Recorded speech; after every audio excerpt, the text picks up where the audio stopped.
오늘 우리에게 주시는 하나님 말씀은 베드로전서 2장 11절에서 25절 말씀입니다. 사랑하는 자들아, 거류민과 나그네 같은 너희를 권하노니 영혼을 거슬러 싸우는 육체의 정욕을 제어하라. 너희가 이방인 중에서 행실을 선하게 가져 너희를 악행한다고 비방하는 자들로 하여금 너희 선한 일을 보고 오시는 날에 하나님께 영광을 돌리게 하려 함이라. 인간의 모든 제도를 주를 위하여 순종하되 혹은 위에 있는 왕이나 혹은 그가 악행하는 자를 징벌하고 선행하는 자를 포상하기 위하여 보낸 총독에게 하라. 곧 선행으로 어리석은 사람들의 무식한 말을 막으시는 것이라. 너희는 자유가 있으나 그 자유로 악을 가리는 데 쓰지 말고 오직 하나님의 종과 같이 하라. 뭇사람을 공경하며 형제를 사랑하며 하나님을 두려워하며 왕을 존대하라. 사환들아, 범사에 두려워함으로 주인들에게 순종하되 선하고 관용하는 자들에게만 아니라 또한 까다로운 자들에게도 그리하라. 부당하게 고난을 받아도 하나님을 생각함으로 슬픔을 참으면 이는 아름다우나 죄가 있어 매를 맞고 참으면 무슨 칭찬이 있으리요. 그러나 선을 행함으로 고난을 받고 참으면 이는 하나님 앞에 아름다우니라. 이를 위하여 너희가 부르심을 받았으니 그리스도도 너희를 위하여 고난을 받으사 너희에게 본을 끼쳐 그 자취를 따라오게 하려 하셨느니라. 그는 죄를 범하지 아니하시고 그 입에 거짓도 없으시며 욕을 당하시되 맞대어 욕하지 아니하시고 고난을 당하시되 위협하지 아니하시고 오직 공의로 심판하시는 이에게 부탁하시며 친히 나무에 달려 그 몸으로 우리 죄를 담당하셨으니 이는 우리로 죄에 대하여 죽고 의에 대하여 살게 하려 하심이라. 그가 채찍에 맞음으로 너희는 나음을 얻었나니 너희가 전에는 양과 같이 길을 잃었더니 이제는 너희 영혼의 목자와 감독 되신 이에게 돌아왔느니라. 사도 베드로는 11절과 12절에서 우리가 나그네인 것을 다시 한번 강조하며 사랑하는 자들아 라고 시작하고 있습니다. 오늘 본문의 첫 절인 11절입니다. 사랑하는 자들아, 거류민과 나그네 같은 너희를 권하노니 영혼을 거슬러 싸우는 육체의 정욕을 제어하라. 성도에 대한 사랑이 듬뿍 담겨 있습니다. 나그네로 살아가는 성도의 애환을 베드로가 잘 알고 있기 때문입니다. 그러면서도 강력하게 촉구하는데 파라칼레오라는 단어를 사용해서 권면하노니라고 했습니다. 강력하게 촉구하는 것은 두 가지였습니다. 첫째는 11절에 영혼을 거슬러 싸우는 육체의 정욕을 제어하라라고 촉구했고, 두 번째는 12절에서 너희가 이방인 중에서 행실을 선하게 가지라라고 촉구했습니다. 먼저 하지 말아야 될 것을 강조한 다음에 해야 할 것을 강하게 촉구한 것입니다. 육체의 정욕이 일어나지 못하게 하라. 이 두 가지를 지켜나가야만 이 땅에서 나그네가 될 수 있다라고 한 것입니다. 만일 이것을 반대로 해서 육체의 정욕을 따라가고 믿지 않는 사람 앞에서 행실을 악하게 한다면 그것은 세상의 나그네가 아니라 세상의 방랑자가 되는 것이다. 참 자유는 죄를 향한 자유가 아니라 죄로부터의 자유여야 한다라는 것이 오늘 본문의 말씀입니다. 욕심을 절제할 줄 알아야 하고 행실을 선하게 할 수 있을 때 성도는 길을 잃지 않고 목적지가 분명한 순례자가 될 수 있다라는 말씀입니다. 우리에게도 욕심을 절제할 수 있고 행실을 선하게 할 수 있는 성도의 은혜가 있기를 바라겠습니다. 12절은 성도가 이 땅에서 거류민과 나그네로 어디를 향해 여행하는지를 보여줍니다. 12절에 이방인 중에서, 이것은 유대인이 아닌 사람을 말하는 것이 아니라 비그리스도인들을 말하는 것입니다. 성도는 비그리스도인들을 향해서 여행하는 것이고 그 속에서 행실을 선하게 함으로 비그리스도인들이 성도를 보고 감동을 받아 영혼의 구원을 얻고 결국은 예수님께서 다시 오시는 날 하나님께 영광을 돌리게 하는 데 있다라고 했습니다. 12절입니다. 너희가 이방인 중에서 행실을 선하게 가져 너희를 악행한다고 비방하는 자들로 하여금 너희 선한 일을 보고 오시는 날에 하나님께 영광을 돌리게 하려 함이라. 이렇게 되기 위해서는 우리는 세상을 여행하면서 늘 그리스도를 떠나지 말아야 합니다. 그래야만 이런 열매를 마침내 이루어낼 수 있습니다.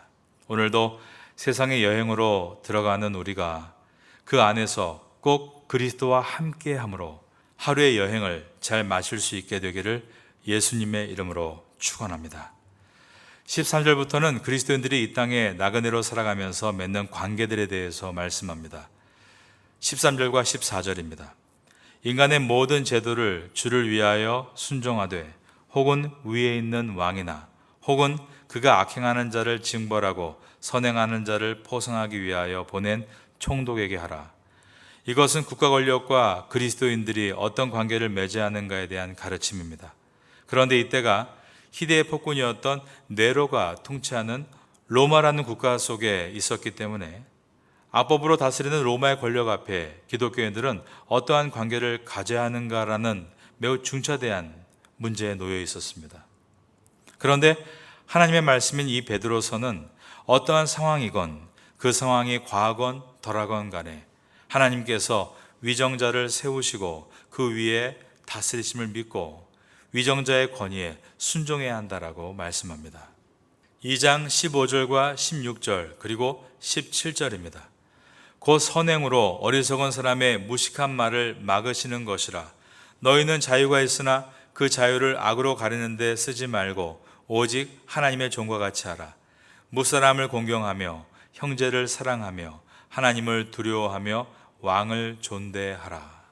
그런데 이 범위는 왕과 같은 최고 권력자에게만 국한되는 것이 아니라 아주 큰 범위를 아우르고 있는데 13절을 다시 봅니다. 거기에 보면 인간의 모든 제도를 이라고 되어 있습니다.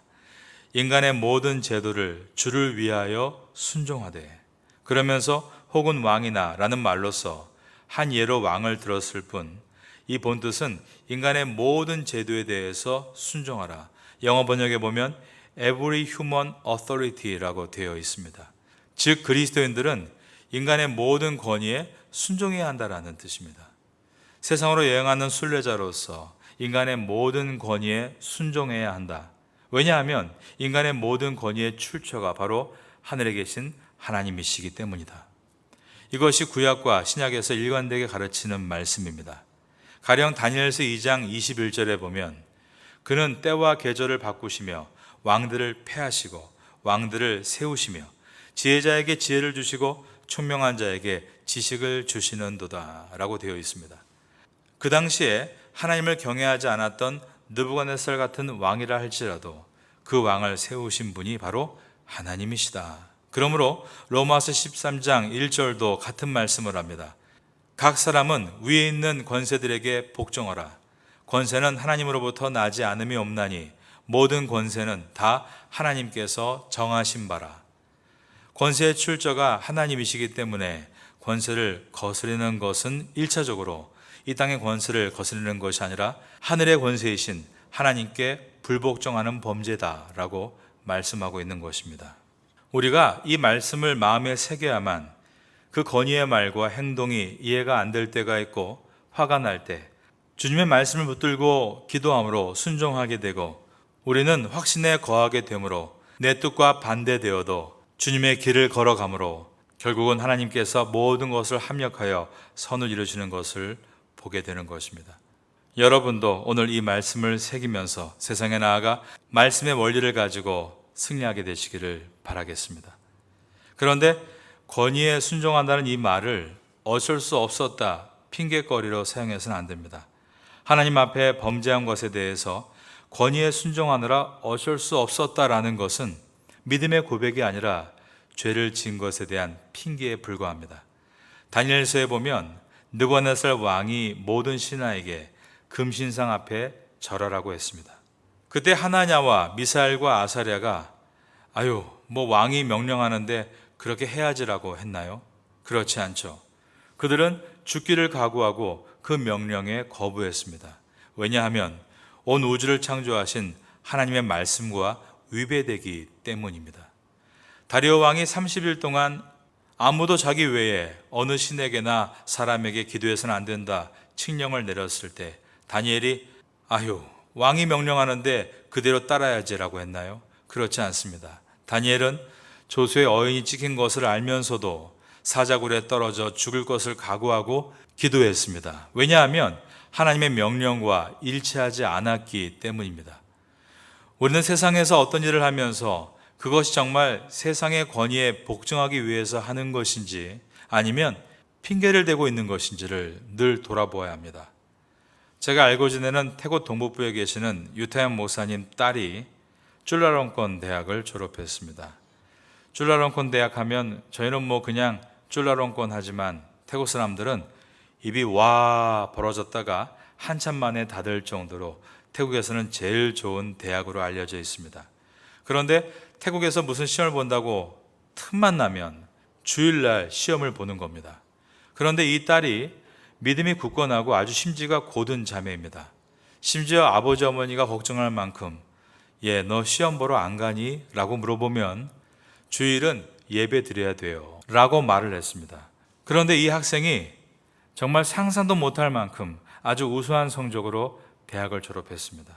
우리는 조금만 문제가 있으면 교회 못 나오는 이유가 나의 오너가 이렇게 하라고 했다. 또 교회를 못 나오는 이유가 주일날 시험 본다. 그것이 무엇을 위한 것인지, 누구를 경외하기 때문에 일어나고 있는 것인지 스스로에게 물어야 하는 것입니다. 우리는 하나님 앞에 핑계를 대는 사람이 아니라 믿음을 지키는 사람이 되기를 바랍니다. 18절부터는 피고용인으로서의 그리스도인은 어떤 태도를 취해야 하는가를 말씀합니다. 18절입니다. 사환들아 범사에 두려워함으로 주인들에게 순종하되 선하고 관용하는 자들에게만 아니라 또한 까다로운 자들에게도 그리하라. 18절의 두려워함으로는 주인을 말하는 것인가 주님을 말하는 것인가? 이것은 윗절인 17절에 하나님을 두려워하며와 연결되어 있습니다. 그러므로 여기서 사환들아 범사에 두려워함으로 주인들에게 순종하되에서 두려워함으로는 주인을 두려워하는 것이 아니라 주님을 두려워하는 것을 말합니다. 성도가 범사에 두려워해야 할 대상은 주인이 아니라 주님이시다. 이러한 믿음을 가지고 있을 때 선하고 관용이 있는 주인들뿐 아니라 까다로운 주인에게도 순종할 수 있고 죽게 하듯 섬길 수 있게 된다라고 했습니다. 까다로운 주인이 나에게 죄를 범하도록 조장하지 않는 한 까다로운 주인에게도 죽게 하듯 해야 한다는 것입니다. 요셉이 애굽에서 바로의 시위대장 보디발의 집에서 사환으로 일할 때 까다로운 주인을 죽게 하듯 섬겼죠. 그러자 오래지 않아 그 집안의 모든 재반 사물을 담당하는 사람이 되었습니다. 그러나 주인의 부인이 죄를 범하도록 조장할 때는 모든 걸 다 빼앗긴다 할지라도 그는 말합니다. 내가 믿는 하나님이 모든 것을 지켜보시는데 내가 어떻게 범죄할 수 있습니까? 그리고 그는 그 모든 직위에서 다 쫓겨나서 감옥에 들어가게 되었습니다. 그러나 하나님이 이 모든 것을 보고 계셨고 올곧게서는 요셉과 함께 하심으로 요셉은 훗날 애굽의 총리가 될 수 있었습니다. 19절과 20절은 아름다우나로 시작해서 아름다우니라로 끝납니다. 19절에서 사도 베드로가 까다로운 주인에게도 순종하라고 권면한 이유도 그것이 하나님 앞에서 아름답기 때문입니다. 19절의 말씀입니다. 부당하거나 고난을 받아도 하나님을 생각함으로 슬픔을 참으면 이는 아름다우나. 살다 보면 삶이 그렇게 단순하지는 않습니다. 계속적으로 권리를 짓밟힐 때 하나님을 지속적으로 신뢰하는 것이 어느 누구도 쉽지는 않습니다. 어떠한 고난은 너무 우리에게 과도합니다. 그러나 그런 과도한 고난이 있을 때 우리가 과분한 은혜 속에 들어있다면 반드시 그것을 이겨나갈 수 있습니다. 요셉의 성공은 결국 그가 총리의 자리에 오른 것 때문이 아니었습니다. 그는 과도한 고난을 받으면서도 늘 그 고난보다 더 큰 과도한 은혜 안에 있었다는 것이 중요합니다. 하나님 앞에서 요셉은 총리가 된 것이 아름다운 것이 아니었습니다. 그는 노예로 있었건 죄수로 있었건 총리로 있었건 그러한 모든 상황보다 더 깊은 주님의 은혜 안에 있었기 때문에 아름다운 것이었습니다. 그러기에 그는 형제들을 용서하는 아름다움을 보여줄 수 있었습니다. 여러분 가운데 과도한 고난 가운데 계신 분 있으십니까? 여러분이 새벽에 그 과도한 고난보다 더 큰 과도한 은혜를 다시 만나게 되심으로 회복되시기를 축원합니다. 여러분 가운데 부당하게 고난받고 계신 분 있으십니까? 그곳에서 부단하게 인내하고 하나님을 신뢰하면 하나님은 여러분에게 큰 은혜를 부어주시고, 그러면 부당한 고난은 오히려 여러분들을 금과 같은 사람으로 만들어주게 될 것입니다. 하나님 앞에서 그처럼 아름다운 삶이 우리에게 있다면 우리는 주님의 눈앞에 그처럼 아름다운 사람이 되어가고 있는 것입니다. 여러분 모두가 이와 같은 아름다운 성도가 되어 가시기를 예수님의 이름으로 축원합니다. 우리는 조심할 것이 있습니다. 우리 모두가 약하고 또 악합니다. 그래서 우리는 죄된 행동과 언행으로부터 늘 자유할 수 없다는 것을 잊지 말아야 합니다. 죄된 언행으로 기인하는 고난을 내가 주를 위해서 고난당한다라고 말하지 마십시오. 20절입니다. 죄가 있어 매를 맞고 참으면 무슨 칭찬이 있으리요. 그러나 선을 행함으로 고난을 받고 참으면 이는 하나님 앞에 아름다우니라. 불순종해서 고난을 받고 있다면 그것은 하나님의 뜻과는 무관한 것입니다. 그때 해야 될 일은 회개하는 것입니다. 그러나 순종해도 고난을 받고 있다면 그것은 하나님의 뜻 가운데 있다는 것인데, 그것의 마침은 하나님께서 반드시 영광을 받으시는 것임을 기억하고 기뻐해야 합니다. 21절과 22절입니다. 이를 위하여 너희가 부르심을 받았으니 그리스도도 너희를 위하여 고난을 받으사 너희에게 본을 끼쳐 그 자취를 따라 오게 하려 하셨느니라. 그는 죄를 범하지 아니하시고 그 입에 거짓도 없으시며 욕을 당하시되 맞대어 욕하지 아니하시고 고난을 당하시되 위협하지 아니하시고 오직 공의로 심판하시는 이에게 부탁하시며 친히 나무에 달려 그 몸으로 우리 죄를 담당하셨으니 이는 우리로 죄에 대해서 죽고 의에 대하여 살게 하려 하심이라. 그가 채찍에 맞음으로 너희는 나음을 얻었나니 너희가 전에는 양과 같이 길을 잃었더니 이제는 너희 영혼의 목자와 감독 되신 이에게 돌아왔느니라. 지금 이 글을 쓰고 있는 사람이 누굽니까? 베드로 사도입니다. 베드로는 예수님께서 십자가의 죽음에 대해서 예언하셨을 때 예수님을 에피티마오했다, 즉 막 꾸짖었다고 되어 있습니다. 그래서는 안 된다고, 왕으로 오신 분은 왕의 자리에 올라야만 많은 사람들이 따르고 그 일을 성취할 수 있다며 예수님을 꾸짖었습니다. 그리고 예수님께서 십자가에 달리시기 위해 잡혀가실 때는 그는 3번이나 예수님을 부인했습니다. 즉 베드로는 십자가를 향해 강력하게 저항했던 것입니다. 그러나 오늘 본문을 보면 베드로는 철저하게 전향된 것을 보여줍니다. 그리고 그는 마지막에 우리가 알듯 나의 스승인 예수님께서 십자가에 바르게 돌아가셨는데 나는 그렇게 죽을 수 없다. 아예 나를 십자가에 거꾸로 매달아라 라고 그도 예수 그리스도를 따라 십자가에 매달려 순교했습니다. 베드로는 이 말씀을 기록한 후에 머지않아 네로 황제에 의해서 십자가로 순교했던 것입니다. 그러면 우리도 이 말씀을 읽으면서 지금 당장 십자가를 져야 한다는 뜻인가? 그런데 여러분, 성경은 그렇게 우리가 스스로 고난을 찾아다니라고 말하지는 않습니다. 그 대신에 고난이 찾아올 것이다 라고 말합니다. 고난이 찾아올 때 우리는 우리 앞서 본을 보이신 예수님을 바라봐야 한다고 가르치고 있는 것입니다. 아니 어쩌면 고난 때문에 예수님이 더 잘 보이는지도 모르겠습니다. 고난이 없을 때는 바라보려고 해도 잘 보이지 않던 예수님이 고난이 임하니 나에게 선명하게 나타나시고 그분의 길을 걸을 수 있으니 고난은 오히려 나를 금으로 만들어가는 유익이 된다는 것을 생각하지 않을 수 없습니다. 오늘도 하나님의 나그네가 되어 세상으로 들어가는 여러분 모두에게 하나님께서 이 말씀으로 은혜를 주심으로 만나는 모든 관계 속에서 주님의 영광이 나타나고 그리스도의 향기가 드러나며 여러분 삶 가운데는 하나님께서 여러분의 앞과 뒤와 좌우와 머리 위에 계심으로 가장 외로운 순간에도 외롭지 않고 가장 힘든 순간에도 은혜를 얻어 오늘 하루의 나그네의 인생길을 끝까지 승리하게 되시기를 예수님의 이름으로 축원합니다.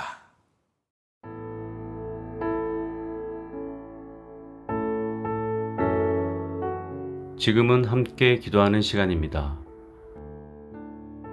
6월 공동기도 제목은 첫째, 우리 조국이 외세의 힘이 아닌 하나님을 의지하게 하소서.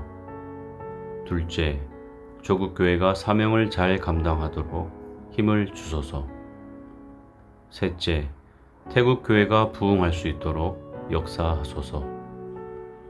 넷째, 세계 한인 목회자 디아스포라 포럼을 은혜 가운데 잘 마치게 하소서. 말씀을 붙잡고 기도하는 귀한 시간 되시기를 소망합니다.